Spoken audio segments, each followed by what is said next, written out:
Ketika akun baru dibuat, Bosman Mardigu Official, maka channel lain muncul dengan nama yang sama atau mirip-mirip. Maka saya dengan hormat berkali-kali mengingatkan, silakan re-upload semua video Bosman, namun jangan pakai nama Bosman Mardigu Wowi Sontoloyo yang memang trademark Bosman sebagai nama channel. Ambillah manfaat videonya, namun bukan nama pribadinya. Mohon diganti nama channel tersebut dengan segala hormat. Karena pelajaran dan tanggung jawab nama serta isi ilmu tadi, saya yang berhadapan dengan musuh-musuh kebenaran tadi, pada ujungnya bukan kalian. Kalian ambil manfaat AdSense dan ilmunya. Silahkan. Kembali ke perjuangan awal kita kaum New Mind dengan pertanyaan berapa cost accounting untuk membuat Indonesia menjadi negara superpower di tahun 2045, 24 tahun dari sekarang. Pertanyaan ini disampaikan juga oleh Deng Xiaoping ketika di tahun 1989 memutuskan untuk mempunyai sistem ekonomi sendiri alias dual standar. Standar dunia untuk keluar, standar dalam negeri untuk Tiongkok. Deng Xiaoping meminta berapa biaya dibutuhkan Tiongkok untuk kembali merebut supremasi perdagangan dunia seperti nenek moyang mereka dalam 3000 tahun selalu menguasai perdagangan dunia, di mana 200 tahun terakhir dikerjain negara-negara Eropa dengan perang opium menggunakan candu untuk membuat goblok otak 30 juta rakyat Tiongkok dan juga pejabatnya. Lalu perdagangan Tiongkok dikendalikan Eropa sekian lama. Pertanyaan Deng Xiaoping tadi di tahun 1989 dijawab dan benarlah 20 tahun setelahnya Tiongkok menjadi negara maju dan 20 tahun kemudian, yaitu sekarang, Tiongkok menjadi kekuatan yang ditakuti.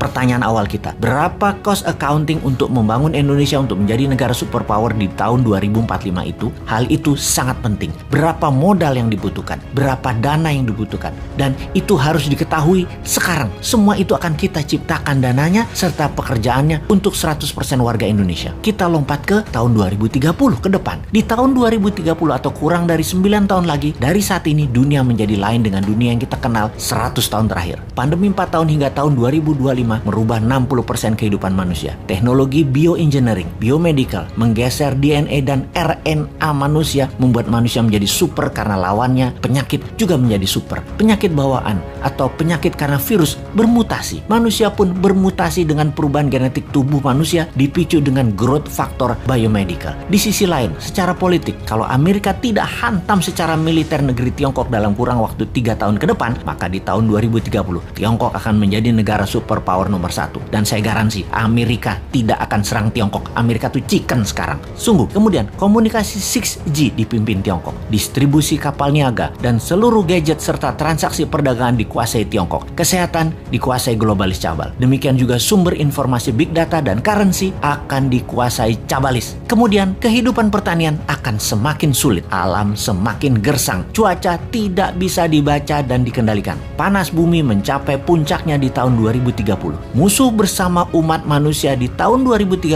adalah kelaparan, kekurangan pangan dan gizi, serta cuaca yang ekstrim. Alam tidak ramah. Dunia menjadi semakin kejam. Manusia semakin buas. Tiongkok di tahun 2030 akan mempunyai penantang baru yang namanya Nusantara. Siapa Nusantara itu? Negara yang menjadi pengontrol laut, pengontrol mineral dan sumber pangan. Negara maritim, food country dan mineral country. Itulah Nusantara di tahun 2030. Pertanyaan berikutnya, apakah Nusantara dalam 15 tahun kemudian, yaitu di tahun 2045, bisa melewati Tiongkok atau setidaknya menyamai? Jawabannya adalah bisa. Konsep bernegara di tahun 2030 adalah kendali pembayaran dunia perdagangan yang menggunakan emas di dalam negeri. Sejak New Mind berkuasa nanti di tahun 2024, maka 1 tahun setelahnya di tahun 2025, emas dijadikan alat bayar resmi, di mana puncaknya di tahun 2030 rupiah fisik musnah, tidak dipakai lagi, jadi e-rupiah dan fisiknya adalah emas. Nusantara menarget dalam 15 tahun ke depan sejak tahun 2030 transaksi dunia 50% memakai emas. Itulah awal Nusantara menjadi negara superpower di tahun 2045. Kunci penting berikutnya di periode 2045 sampai 2070, di mana dunia sepakat tidak akan ada lagi perang militer, namun semua negara berkolaborasi merubah dunia menjadi lebih baik. 2045 hingga tahun 2070, Nusantara menjadi negara superpower yang memimpin garda terdepan pejuang lingkungan hidup, kesehatan, edukasi, dan sustainable eco-living. Nusantara memimpin perbaikan alam selama 15 tahun hingga tahun 2070. Kemudian sejak tahun 2070, inilah awal perdamaian dunia 1000 tahun yang juga dipimpin Nusantara. Terlihat indah? Tidak mungkin. Ada yang berpikir begini nggak di pejabat incumbent atau oposisi? New Mind memang sontoloyo. Tapi kita semua tahu, semua impian ini pasti terjadi. Inilah mengapa video kita dan channel kita ditakuti pemahaman. pemahamannya. Selamat datang masa depan di tangan New Mind.